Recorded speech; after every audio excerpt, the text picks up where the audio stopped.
Now let us take very simple sum. Okay, the Ajay bought some bananas from market for 2200 rupees. मतलब उसकी cost कितनी हुई 2000 rupees. He sold those bananas for 1800 rupees. उसने 2000 रुपए को केले खरीदे और उसने मार्केट में 1800 रुपए को बेच दिए. तो उसे प्रॉफिट हुआ कि लॉस हुआ? हमें प्रॉफिट और लॉस निकालने के लिए कॉस्ट और सेलिंग प्राइस से कॉस्ट माइनस करनी पड़ेगी. अब एक चीज मैं आपको बता दूं कि आपके बुक्स में शायद अलग अलग फॉर्मूले दिए होंगे प्रॉफिट और लॉस के लिए. For example loss is equal to, loss कभी होगा आपको अगर आपकी कॉस्ट ज़्यादा होगी तो सेलिंग प्राइस से. ओके, तो loss is equal to cost minus selling price and profit is equal to selling price minus cost. ये दो फॉर्मूले आपको बाय हार्ट करने पड़ेंगे. क्यों? क्योंकि शायद अभी तक आपको नेगेटिव नंबर ये कंसेप्ट पता नहीं है. ठीक है, लेकिन अगर आप एक ही फॉर्मूला अगर आप लोगे, एनीथिंग प्रॉफिट और loss is selling price minus cost, तो आपको पता चलेगा. Late us see that. Profit है कि लॉस है वो मुझे पता नहीं. Selling price minus cost. अब सेलिंग प्राइस है मेरी 1800 माइनस कॉस्ट है 2000. अब नेगेटिव नंबर्स की कंसेप्ट बहुत ही आसान है. एक्चुअली मैथमेटिक्स में कहीं भी सब्ट्रैक्शन होता ही नहीं है. It is the addition of the different signs, different numbers. For example, अब यहां पर आप देखिए, यहां पर आप ध्यान दीजिए, यहां पर साइन कौन सी है? अगर कोई भी साइन नहीं है तो वो हमेशा पॉजिटिव साइन होती है. ठीक है, तो सबसे पहले हम डिसाइड करेंगे कि इसको हम ऐड करेंगे कि सब्ट्रैक्ट करेंगे. Always remember, different sign subtraction and same sign addition. ये पहला रूल है. अगर साइन अलग अलग हो तो सब्ट्रैक्ट कर दो, बड़े से छोटा सब्ट्रैक्ट कर दो, और अगर दोनों साइन सेम है तो उसको ऐड कर दो. ठीक है, ऐसे हम पॉजिटिव और निगेटिव नंबर्स निकालते हैं. तो चलिए यहां पर देखिए, साइन अलग अलग है. 1800 पॉजिटिव है और 2000 निगेटिव है. तो यहां हम क्या करेंगे? सब्ट्रैक्ट करेंगे. तो सीधा 2000 से 1800 मैंने सब्ट्रैक्ट किया. कितने आए? 200. अब जो आंसर है ये हो गया कि हमें क्या करना है, एडिशन करना है कि सब्ट्रैक्शन करना है, उसके लिए हो गया. अब जो आंसर है, आंसर की साइन क्या होगी? आंसर की sign will always be the greater number sign. जो नंबर इसमें से बड़ा होगा उसकी साइन आपके आंसर की साइन होगी. फॉर एग्जाम्पल यहां मैं लिख देता हूं, आंसर की साइन जो है दैट इज द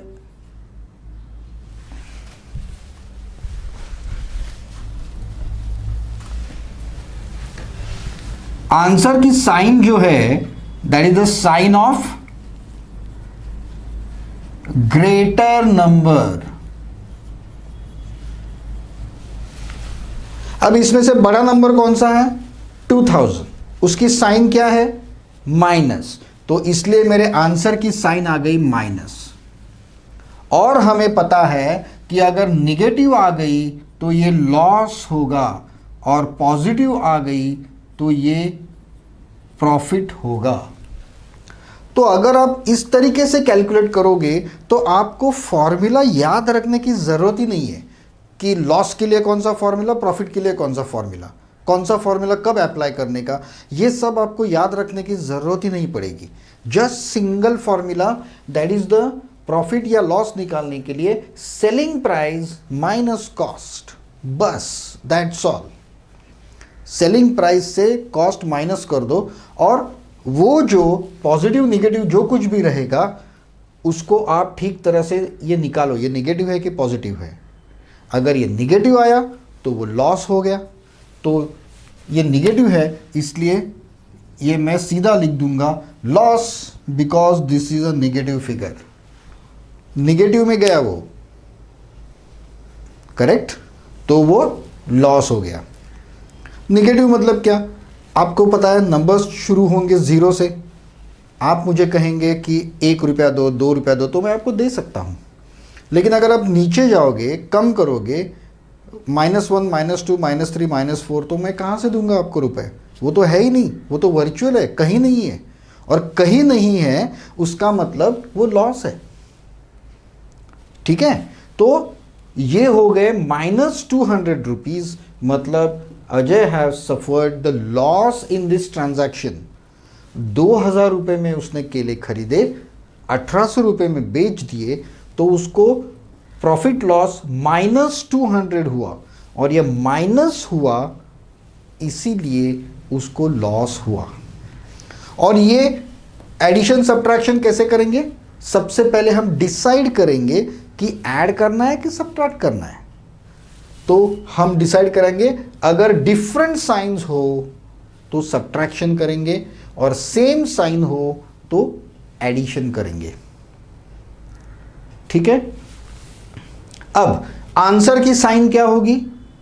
अब ये आपको हमेशा सब्ट्रैक्शन ही होगा, क्योंकि यहाँ पे कई सेलिंग प्राइस माइनस में वगैरह आ ही नहीं सकती, सेलिंग प्राइस कहीं माइनस में नहीं जाएगी, तो आपको हमेशा सब्ट्रैक्शन ही करनी पड़ेगी। लेकिन ये रूल जो है वो हमेशा याद रखिए, ये आपको at any level of your mathematics ये रूल आपको याद रखना होगा। जब भी दो नंबर्स होते हैं उनकी साइन जब सेम होती है तब हम उसको ऐड करते हैं, और जब साइन डिफरेंट होती है तब हम उसको सब्ट्रैक्ट करते हैं। और आंसर की साइन वो साइन होती है जो ग्रेटर नंबर की साइन होती है। ठीक है, तो चलिए और एक एग्जांपल हम इसके ऊपर ट्राई करते हैं। The sum is the Harbhajan bought 500 kg of rice for 22,000 rupees, and this is the, ये उसने बाय किया, and he sold this rice for 48 rupees per KG.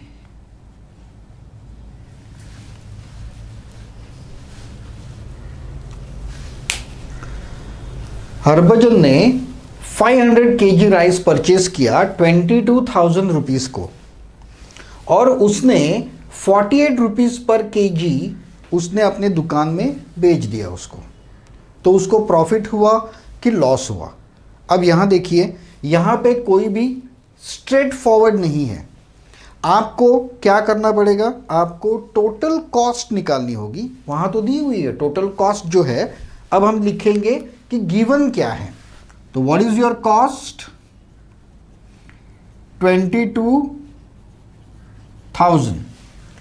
And what is your selling price? Selling price क्या है आपकी? अब यहां selling price जैसे वो बनानास में दिए थे कि 1800 में बेच दिए, वैसे यहां सेलिंग प्राइस डायरेक्टली दी हुई नहीं है।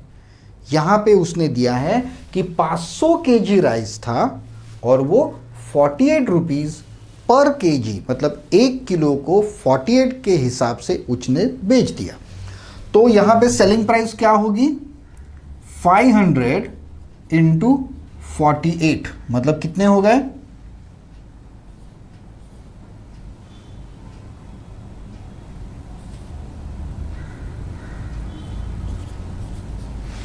24,000। तो कॉस्ट कितनी हुई? 22,000 रुपीज। सेल कितना हुआ? 24,000 रुपीज। ठीक है, अब हमें प्रॉफिट है कि लॉस है वो निकालना है। अब यहाँ देख के तो हम इजीली बता सकते हैं कि उसको 2,000 रुपया प्रॉफिट हुआ है। फिर भी हम उसको मैथमेटिकल इक्वेशन में डाल के देखते हैं। प्रॉफिट और loss is equal to selling price minus cost. Selling price is 24,000 minus cost is 22,000. अब यहाँ इसको साइन नहीं है, मतलब it is a plus. Different signs we have to subtract. 24,000 minus 22,000 is 2,000. And what will be the sign of the answer? The sign of greater number. तो 24,000 और 22,000 में से ग्रेटर नंबर कौन सा है? 24,000. उसकी साइन क्या है? प्लस. तो इसको भी साइन आएगी plus. And you know when it is a plus sign, positive sign, that is your profit. So I can write 2,000 rupees profit. तो यहां हरभजन को 2,000 रुपये प्रॉफिट हो गया. अब देखिए, यहां मुझे डिसाइड नहीं करना पड़ा कि प्रॉफिट हुआ है कि लॉस हुआ है, फिर मैं कौन सा फॉर्मूला अप्लाई करूं. कोई ज़रूरत नहीं है. मैंने एक ही फॉर्मूला याद रखा प्रॉफिट लॉस के लिए, सेलिंग प्राइस माइनस कॉस्ट. अगर वो पॉजिटिव आ गई तो प्रॉफिट हुआ, नेगेटिव आ गई तो लॉस हुआ. And so this is the answer, 2,000 rupees profit. जब आप आंसर लिखोगे तब आपको आंसर एक कंप्लीट सेंटेंस में लिखना पड़ेगा कि हरभजन गॉट प्रॉफिट ऑफ ₹2,000. ठीक है. तो आपको ये चीज आपको याद रखनी होगी. ये शायद कंसेप्ट आपके लिए नहीं होगी कि हम एडिशन सब्ट्रैक्शन कैसे करते हैं और उसको हम आंसर की साइन कैसे निकालते हैं. जैसे यहां मैंने जो बड़ा नंबर था 24,000 वो पॉजिटिव है, इसलिए मैंने आंसर को पॉजिटिव दे दिया. ठीक है. आगे जाने से पहले एक चीज आपको यहां पे मैं याद दिलाना चाहता हूं. जैसे मैंने कहा था कि उसने 500 kg राइस 22,000 में खरीदा. यहाँ पे एक इंफॉर्मेशन मिसिंग है. शायद ये शुरू का एग्जाम्पल है, इजी एग्जाम्पल है, इसलिए नहीं दिए. अगर आपको राइस खरीदना है तो क्या आप अपने सर के ऊपर 500 kg का राइस डाल के लेके आओगे? 100 kg की एक बोरी भी अगर पकड़ी तो 5 बड़ी बड़ी बोरियां रहेगी. वो आप लाओगे कैसे मार्केट से? वो तो आप ट्रक से लाओगे या टेम्पो से लाओगे.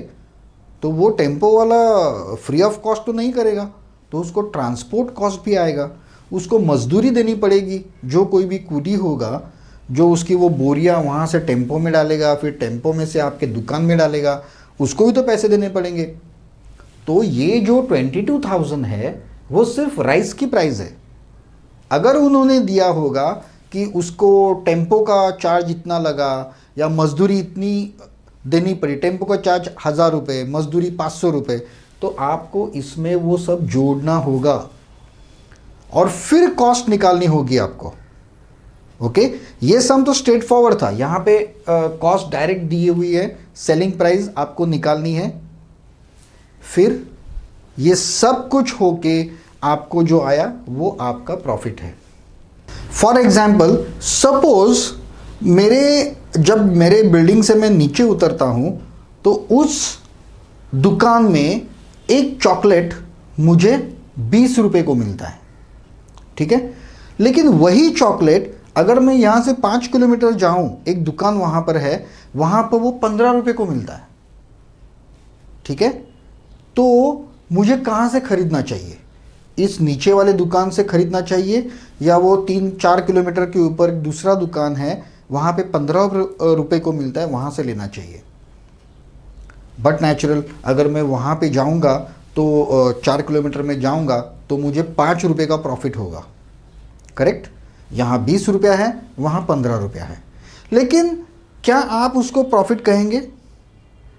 चलिए मैं कहता हूँ कि मैं पैदल जाऊँगा, पैदल जाके मैं लेके आऊँगा. मतलब मैं ऑटो से नहीं जाऊँगा या किसी कार से नहीं जाऊँगा तो मेरे पैसे बचेंगे, मुझे एक्चुअली पैसे देने नहीं पड़ेंगे वहाँ पर. ठीक है. लेकिन मुझे पैदल चलना तो पड़ेगा. 3 किलोमीटर जाके 3 किलोमीटर आके 6 किलोमीटर चलने के बाद अगर मुझे 5 रुपया प्रॉफिट हो रहा है तो उसे हम प्रॉफिट नहीं कह सकते. उसके बदले सपोज आप अगर रिक्शा से चले गए, ऑटो से अगर आप चले गए वहाँ पर, अरे तो चॉकलेट तो आपको 5 रुपये सस्ता मिला, लेकिन ऑटो के लिए आपने 40 रुपये खर्च कर दिए, तो फिर वो आपका प्रॉफिट हुआ कि लॉस हुआ? उस चॉकलेट की खरीदारी में आपका प्रॉफिट हुआ कि लॉस हुआ? ऑफ कोर्स लॉस हुआ। अगर आप ऑटो से गए तो लॉस ही है, लेकिन पैदल भी गए तो भी 6 किलोमीटर जाके आना, उसके लिए आपकी मेहनत तो है ना उसमें, तो वो भी आपका इनडायरेक्ट लॉस हुआ। मतलब वो डायरेक्ट लॉस किसे कहेंगे आप? जहाँ पे आपको पैसे का घाटा हुआ, पैसा खर्च किया आपने, वो डायरेक्ट हो गया। लेकिन उसके बदले आप दूसरा कुछ, आपकी मेहनत खर्च कर रहे हो या दूसरे किसी की मेहनत खर्च कर रहे हो, तो अब जब मैं क्लास में पढ़ा रहा था तब एक लड़के ने कहा, सर मैं मेरे नौकर को भेज दूंगा तो मुझे पैदल नहीं चलना पड़ेगा, उसे मैं कहूँगा पैदल जाके आ। तो मैंने उसको पूछा कि फिर तुम्हारा वो प्रॉफिट है कि लॉस है? तो बोला सर फिर तो मेरा 5 रुपया प्रॉफिट हो गया। मैंने कहा नहीं, वो आपका नौकर 3 किलोमीटर जाकर 3 किलोमीटर पैदल आएगा, मतलब कितने हुए? 6 किलोमीटर, राइट? अभी वो 6 किलोमीटर शायद 1 घंटे में जाके आएगा या 1.5-2 घंटे में जाके आएगा। वो आराम से चल के जाएगा, आराम से चल के आएगा। 2 घंटे हुए, तो तुम्हें अभी डायरेक्ट पैसे नहीं लगे, लेकिन उसके महीने की सैलरी कितनी है, फिर एक दिन की सैलरी कितनी है और 2 घंटे की सैलरी कितनी है, वो भी तो कैलकुलेट करनी पड़ेगी ना। तो वो कैलकुलेट करके आपको देखना पड़ेगा आपको प्रॉफिट हुआ है कि लॉस हुआ है। ओके, तो जब आप कॉस्ट निकालोगे, देखिए हम ये जो पढ़ रहे हैं यहाँ पर, ये सिर्फ एक एग्ज़ाम पास करने के लिए नहीं पढ़ रहे।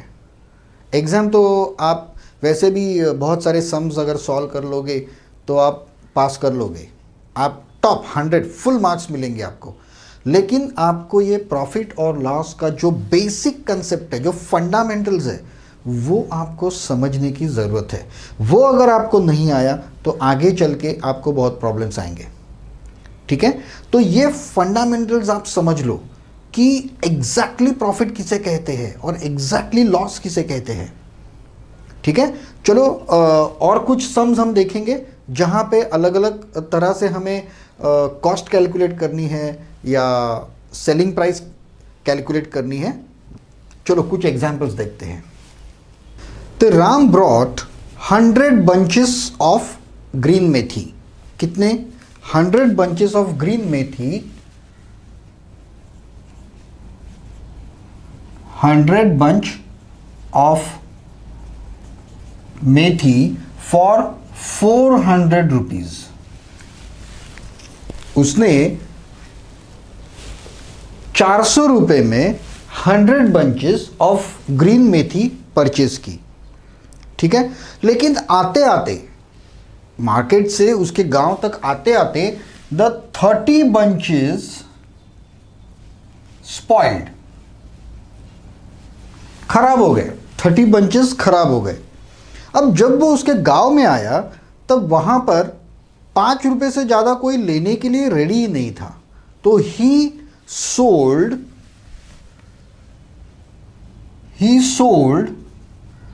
5 रुपीज पर बंच।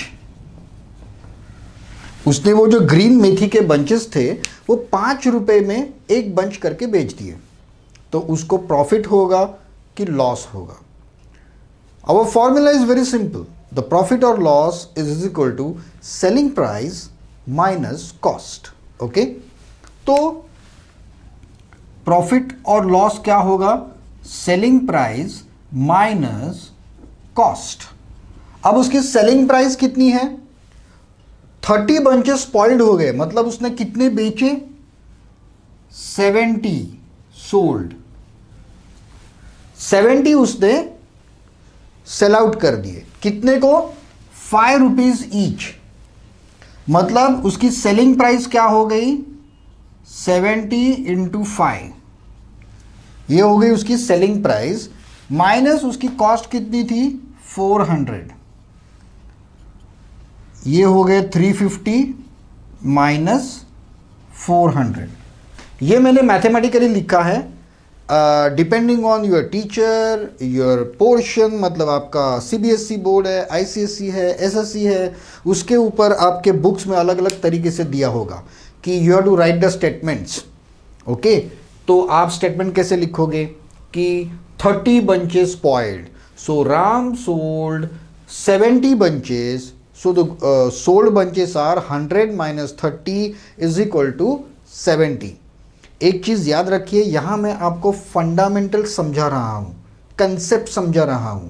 सिर्फ good hand writing and proper statement से मैं आपको दिखा नहीं रहा हूं, वो तो आपको आपके बुक में भी मिल जाएंगे। आप फंडामेंटल्स के ऊपर ध्यान दीजिए सबसे पहले, तो लिखना कोई बड़ी बात नहीं है। ओके, तो आप कैसे लिखोगे? The sold bunches is equal to 100 minus 30। So next statement, 70 bunches sold, the selling price is 5 rupees per bunch, so total selling price is 70 into 5 is equal to 350। तो वही मैंने एक स्टेटमेंट में लिख दिया। नाउ अब यहां पे हमें एडिशन सब्ट्रैक्शन करनी है। साइंस, ये 350 को प्लस साइन है, 400 को माइनस साइन है। Signs are different, so we have to subtract 400 minus 350 is 50। And what will be the sign of answer? Answer की साइन क्या होगी? इसमें से जो भी नंबर बड़ा होगा उसकी साइन। बड़ा नंबर कौन सा है? 400। 400 की साइन क्या है? माइनस। तो here it is minus 50 rupees. अगर आंसर आपका माइनस आ गया तो वो लॉस है। सो माइनस 50 रुपीज लॉस, उसको लॉस हो गया माइनस 50 रुपीज का।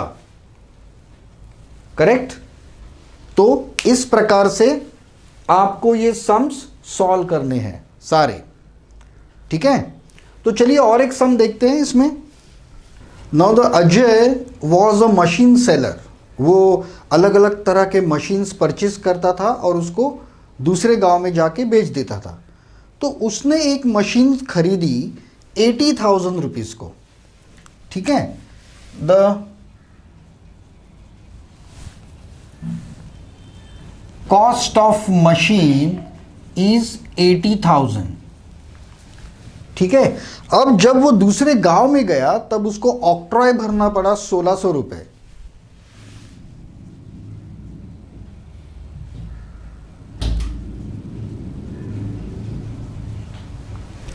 उसके ऊपर वो टेम्पो से जो लेके गया उसको ट्रांसपोर्ट आ गया 800 रुपये। टेम्पो वाले ने 800 रुपये लिए और फिर जो कुली था उसने 400 रुपये लिए वो मशीन लोड अनलोड करने के। अब अजय ने उस मशीन को सेलिंग प्राइस 1,00,000 रुपीज, उसने उस मशीन को 1,00,000 रुपए में बेच दिया। तो उसको प्रॉफिट हुआ कि लॉस हुआ? अब ये प्रॉब्लम सिर्फ इसके लिए मैंने लिया है क्योंकि आपको पता होना चाहिए कि जो उसकी खरीदी की कीमत है, जो उसकी बाइंग कॉस्ट है, सिर्फ वही कॉस्ट नहीं होती, आपको टोटल कॉस्ट निकालनी पड़ेगी। What is the total cost? तो अब आपकी कॉस्ट क्या हो गई? टोटल कॉस्ट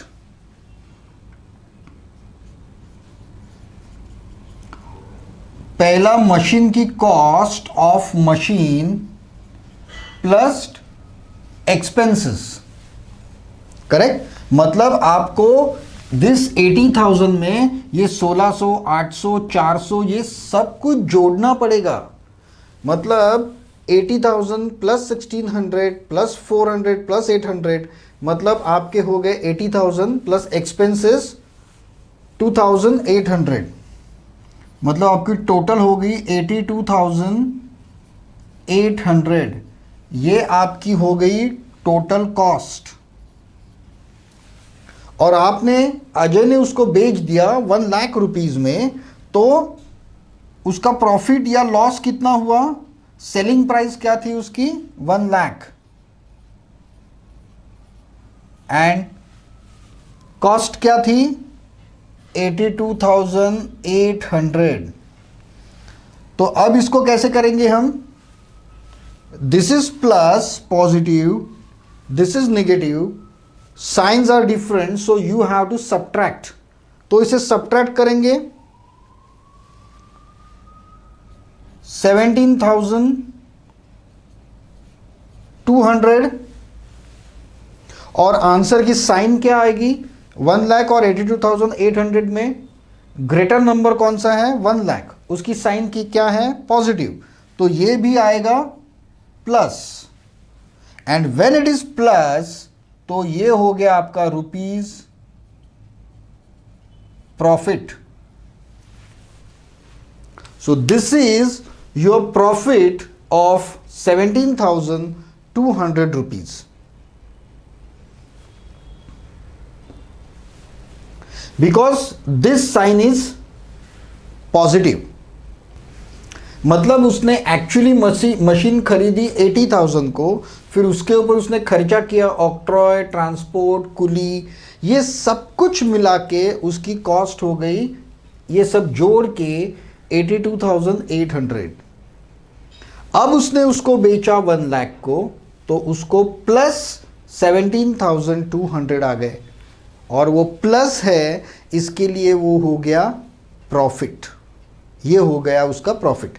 मतलब एक चीज आपको ध्यान में रखनी होगी हमेशा कि आपको टोटल कॉस्ट निकालनी है, जो भी कॉस्ट आएगी वो उस चीज की जो परचेसिंग वैल्यू है उसमें ऐड करके आपको निकालनी होगी और वो सेलिंग प्राइस से माइनस करनी होगी। ओके, नाउ जरूरी नहीं है कि ये सारे एग्जाम्पल्स ऐसे ही स्ट्रेट फॉरवर्ड हो, ये भी मुझे लगता है कि एक स्ट्रेट फॉरवर्ड एग्जाम्पल ही है। कभी कभी मैं क्वेश्चन ऐसे भी पूछ सकता हूं कि मैंने एक बुक 20 रुपीज़ में खरीदा, तो मुझे वो कितने में बेचना चाहिए कि मुझे 20 रुपये का प्रॉफिट हो जाए। सो this is a tricky question, मतलब ये आपको निकालना होगा। अभी आपको प्रॉफिट दिया हुआ है और आपको निकालना है कि आपकी सेलिंग प्राइस क्या होनी चाहिए। चलिए एक क्वेश्चन देखते हैं, ऐसे ही एग्जांपल देखते हैं। Let us see one more sum. The Kusum bought 80 cookers for 700 rupees each. Means what was the quantity 80 cookers and what was the rate 700 rupees each. Now she has to pay 1280 rupees as a transportation. Transport 1280 rupees. Now in her mind she wants the profit of 18,000 rupees. She wants profit of 18,000 rupees. So what will be the selling price? So the Kusum bought 80 cookers, 700 rupees each she paid for the 80 cookers. Then for transport she has to pay 1280 rupees. Then she said that I want the profit of 18,000 rupees on this total transactions.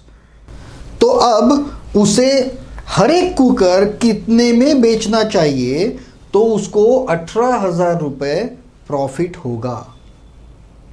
ठीक है, अब आपको लगेगा कि ये थोड़ा complicated सम है, तो ये बिल्कुल कॉम्प्लिकेटेड सम नहीं है। आपको अल्टीमेट वही फॉर्मूला यूज करना है। टोटल ट्रांजैक्शन पे आपको 18,000 रुपये प्रॉफिट चाहिए, तो आपका फॉर्मूला क्या होगा, प्रॉफिट और loss is equal to selling price minus cost, यही होगा। करेक्ट। कॉस्ट कितनी है वो पहले हमें निकालनी होगी, जो हमें यहां से मिलेगी। ओके, तो पहले कुकर की प्राइस कितनी हुई, कॉस्ट कितनी हुई 700 इंटू 80 मतलब कितने हुए? 56,000 उसकी कॉस्ट हुई कुकर्स की, प्लस ट्रांसपोर्ट कितना हुआ? 1280. So 57,000 is your total cost. 57,280 is your total cost. अब इसमें हमें फिल करना है, यहां प्रॉफिट लॉस लिखा है लेकिन हमें प्रॉफिट ही चाहिए, करेक्ट? तो प्रॉफिट हमेशा पॉजिटिव होता है, तो मैं यहां लिख दूंगा 18,000 is equal to selling price. ये जो सेलिंग प्राइस है वो 80 कुकर की सेलिंग प्राइस है टोटल, लेकिन हमें निकालनी क्या है? हर एक कुकर की प्राइस। तो पहले हम टोटल प्रॉफिट कितना, टोटल सेलिंग प्राइस कितनी हुई वो तो निकालेंगे। Selling price minus 57,280। अब हमें टोटल सेलिंग प्राइस निकालनी है, वो क्या आएगी? Selling price will be on one side is equal to, ये 57,000 हम यहां पर लेके जाएंगे तो 18,000 plus 57,280 equal to 75,280 rupees is your selling price. लेकिन ये जो सेलिंग प्राइस है ये टोटल 80 कुकर की सेलिंग प्राइस है। तो how much for the one cooker? Very simple, यहां पे जैसे मैंने पहले भी कहा था, 5th स्टैंडर्ड के लेक्चर्स में भी कहा था, सिंपल, एकदम सिंपल, 80 कुकर्स को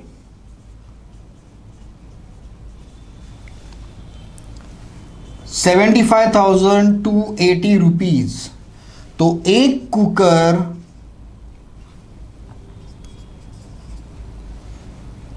हाउ मच? तो ये कैसा हुआ? You have to cross multiply it and divide it by this. So each cooker मतलब ये x is equal to 75,280 divided by 80. Just pause your video and calculate this price.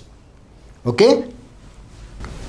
So your answer is 941 rupees. So 941 rupees is the selling price of each cooker. ये आपको answer में लिखना पड़ेगा कि हर each cooker should be sold at 941 rupees, then she will get profit of 18,000 rupees. अब ये जो सम है वो एक्चुअली बहुत इजी था, करेक्ट? आपको सिर्फ ध्यान देना है कि आपके फॉर्मूले में आपको क्या चाहिए। प्रॉफिट लॉस, प्रॉफिट दिया हुआ है, सेलिंग प्राइस पता नहीं जो निकालनी है, कॉस्ट, यस कॉस्ट हमें कैलकुलेट करनी है जो हमने ऐसे कैलकुलेट कर दी, फिर उसको सॉल्व करके हमें टोटल सेलिंग प्राइस मिल गई। टोटल मतलब पूरे 80 के 80 कुकर बेच के कितना पैसा मिलेगा वो हमें यहां पे मिल गया। तो उसके बाद में जो हमारा यूनिवर्सल फॉर्मूला है वही हमने अप्लाई किया, 80 कुकर को इतने पैसे तो एक कुकर को कितने, क्रॉस मल्टीप्लाई एंड डिवाइड, और ये आ गई आपकी कॉस्ट। अब फंडामेंटली जब हम देखते हैं तब हमें ये आपको सोचना पड़ेगा कि क्या आपके दुकान में अगर 80 कुकर बेचने को रखे हैं तो क्या आप हर एक कुकर इसी प्राइस को बेच पाएंगे? देखिए, एमआरपी हर एक चीज के ऊपर जब हम फंडामेंटल स्टडी करेंगे ये बात आपको समझ लेनी चाहिए। ये एक मैथमेटिकल प्रॉब्लम है, लेकिन रियल लाइफ में थोड़ा सा प्रॉब्लम अलग होगा। हर एक चीज़ पर एमआरपी लिखी हुई होती है, मिनिमम मैक्सिमम रिटेल प्राइस, मतलब उस छपी हुई प्राइस के ऊपर आप बेच नहीं सकते, ठीक है? लेकिन कई बार ऐसा होता है कि वो एमआरपी जो लिखी होती है वो ऐसे ही लिखी होती है, वो दुकानदार उससे ऊपर भी बेचता है नीचे भी बेचता है। फॉर एग्जाम्पल ठीक है, अगर एक आपका फ्रेंड, कोई खास फ्रेंड अगर शॉप में आ गया तो आप उसको डिस्काउंट भी तो दोगे ना। सबको जो प्राइस में आप बेच रहे हो, सपोज मेरे पास 10 चॉकलेट है, 10-10 रुपए का एक चॉकलेट, अगर मेरा खास दोस्त कोई आ गया तो मैं उसको कम प्राइस में दे दूंगा ना, जितना मैंने खरीदी किया है उतने में ही दे दूंगा। तो किसी को मैं ज़्यादा में बेच दूंगा। तो थियोरेटिकली ये हर एक कुकर की प्राइस है, लेकिन प्रैक्टिकली ऐसा होता नहीं है कभी। तो प्रैक्टिकल सेल में क्या होगा, ये सारे कुकर शायद अलग अलग प्राइस को बेचे जाएंगे और उसकी टोटल जो है वो इतनी आएगी आपको। यहां पे तो आपने डायरेक्टली मल्टीप्लाई कर दिया, लेकिन शायद वो डायरेक्ट मल्टीप्लाई नहीं होगा। ठीक है, तो ये जो फंडामेंटल चीज़ है वो आपको ध्यान में रखनी होगी। हमेशा जब भी आप मैथमेटिक्स की पढ़ाई करोगे तब प्रॉब्लम सॉल्व करो, लेकिन ये भी सोचो कि रियल लाइफ में क्या हो सकता है। रियल लाइफ में क्या हो सकता है वो भी आप सोचो। फॉर एग्जाम्पल, जब भी आप अगर आपके डैडी या अंकल कोई भी मोटर बाइक जब खरीदने जाते हैं, मोटरसाइकिल खरीदने जाते हैं, तो वो लोग कहते हैं कि इसकी जो एवरेज है वो 80 किलोमीटर्स पर लीटर है। ठीक है, लेकिन अगर 50 लोगों ने वो या 100 लोगों ने वो मोटरसाइकिल ले ली तो सबको तो 80 किलोमीटर्स पर लीटर पेट्रोल नहीं मिलता है एवरेज उसका, किसी को ज़्यादा मिलता है, किसी को कम मिलता है। तो कंपनी कैसे कहती है कि ये 80 किलोमीटर्स पर लीटर जाती है? तो वहाँ पे लिखा हुआ होता है इन आइडियल कंडीशन, मतलब वहाँ पे जो बाइक के ऊपर जो बैठे हैं लोग, उनका वेट एज्यूम किया है कि 60 kg है। ऐसा एज्यूम किया है कि आप स्ट्रेट रोड पे जा रहे हो, ऐसा एज्यूम किया है कि हवा शांत है, उलट दिशा से नहीं आ रही है। ऐसे बहुत सारे फैक्टर्स होते हैं रियल लाइफ में जो आपका जो थियोरेटिकल आंसर है उसको चेंज कर सकते हैं। ठीक है, अभी मैथ्स का स्टडी यहाँ करते वक्त ये सब सोचने की आपको ज़रूरत नहीं है, लेकिन आप अगर कोई साइंस सीख रहे हो, मैथमेटिक्स सीख रहे हो, साइंस सीख रहे हो, तो हमेशा क्वेश्चंस पूछने की आदत डाल लो। क्योंकि एक बात आप जान लो कि इसके आगे धीरे धीरे, जैसे अभी अभी नेशनल एजुकेशन पॉलिसी डिक्लेयर हुई है 2020 की, इसके आगे जैसे जैसे आप जाओगे वैसे वैसे आपको ये थियोरेटिकली नहीं आएंगे, आपको प्रैक्टिकल बेस प्रॉब्लम्स आएंगे और वहाँ ये सारे कैलकुलेशंस आपको करने पड़ेंगे शायद। तो सवाल पूछने की आदत अपने आप में डाल लो। कई बार ऐसा होता है कि हमारे मन में कई सवाल आते हैं, लेकिन क्लास में टीचर बोलती है अरे चुप बैठ, ये सब तुमको नहीं है। अगर ऐसा हुआ तो मेरे वीडियो को कमेंट में आपके जो भी सवाल है प्रैक्टिकली आपके मन में आते हैं वो लिख दो, मैं आपको उसके आंसर्स ज़रूर दे दूंगा। ठीक है, तो चलिए और एक सम करते हैं ताकि हमारे फंडामेंटल्स जो है या हमारा जो बेसिक है वो बहुत क्लियर हो जाए। Let us do one more sum. थोड़ा सा कॉम्प्लिकेटेड एग्जांपल ले लेते हैं। The Ajay bought 10 refrigerators, quantity कितनी है 10 refrigerators, each refrigerator is 12,000 rupees।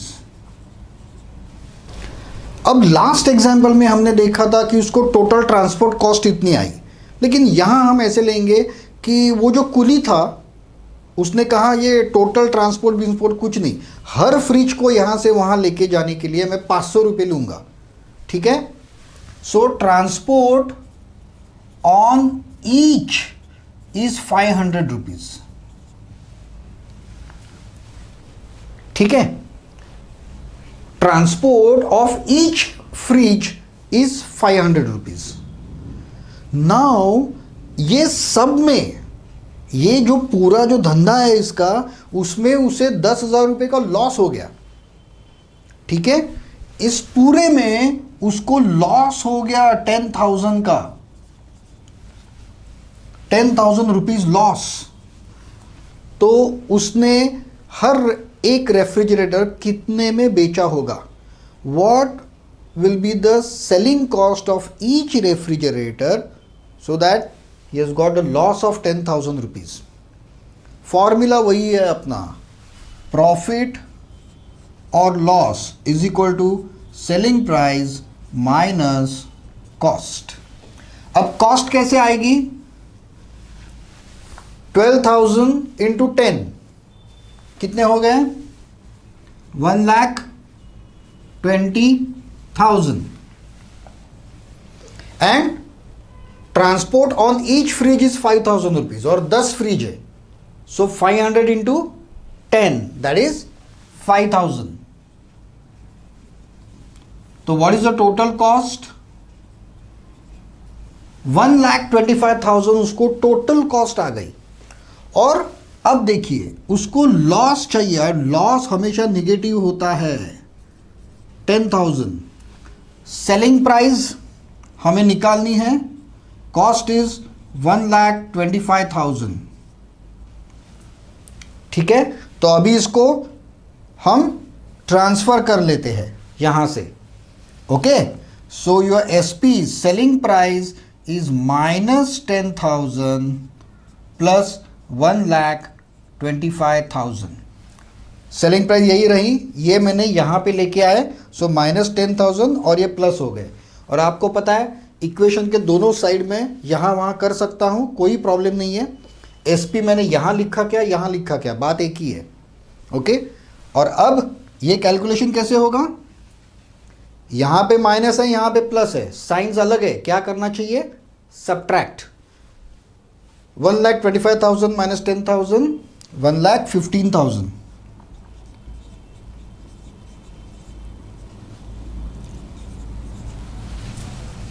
ये टोटल आ गए, टोटल सेलिंग प्राइस. 10 फ्रिज बेच के उसको इतने पैसे आ गए. तो उसने हर एक फ्रिज कितने को बेचा होगा? For 10 fridge 1,15,000 rupees. So for one fridge, how much? So this how much each is equal to multiply और इसको divide. 1,15,000 divided by 10 क्रॉस किया तो it is 11,500 rupees. तो उसने हर एक फ्रिज 11,500 को बेचना पड़ा उसको, और उसमें उसको 10,000 रुपए का टोटल लॉस हुआ. That means he purchased it for 12,000 rupees but he sold it for 11,500. 500 रुपए कम बेचा उसने और इसलिए उसको लॉस हुआ.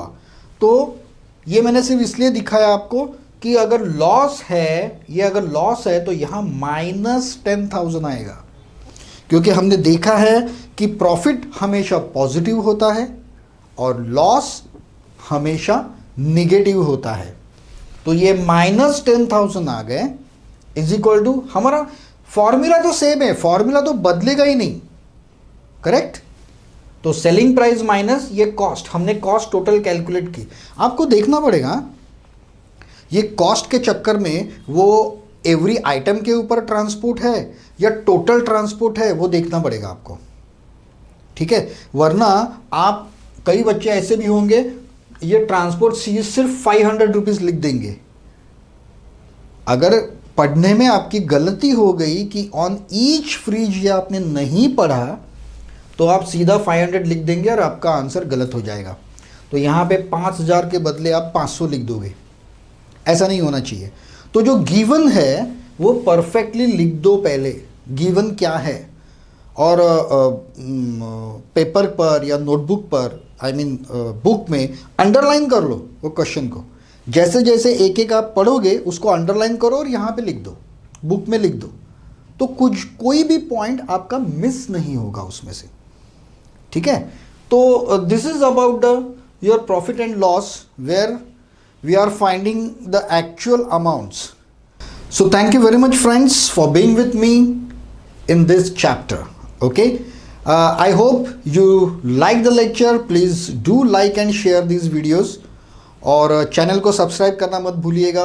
कोई भी प्रॉब्लम आपको हो तो ज़रूर कमेंट्स में लिखिए, मैं उसके आंसर्स आपको ज़रूर दूंगा। So we will meet in our next lecture. तब तक के लिए have a nice time, good bye.